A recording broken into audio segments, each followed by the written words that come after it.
ज्यांना अशी भीती वाटते की एकदा ITR भरला तर तो प्रत्येक वर्षी ITR भरला पाहिजे, तर असं अजिबात नाही.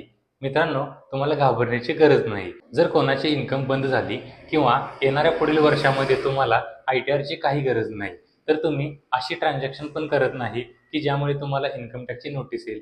तर फ्युचरमध्ये तुम्ही इन्कम टॅक्स रिटर्न फाईल करणे बंद करू शकता. इन्कम टॅक्स डिपार्टमेंट तुम्हाला रिटर्न फाईल करायला फोर्स करू शकत नाही.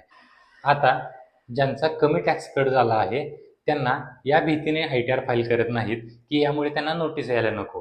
तर मित्रांनो, जर टॅक्स कट झाला असेल तर रिटर्न नक्की भरा. तुम्ही हवं तर कट झालेला टॅक्स रिफंड माघारी घ्या किंवा तुमच्या टॅक्स लायबिलिटीमध्ये TDSला ॲडजस्ट करा. आणि जर टॅक्स कट झाल्यानंतर तुम्ही रिटर्न फाईल करत नाही तर नोटीस येणार हे नक्की. तुम्हाला नोटीसमध्ये विचारलं जाईल की तुम्हाला कोणत्या सोर्समधून इन्कम आली होती की तुमचा टॅक्स कट झाला आहे पण तुम्ही ITR भरला नाही.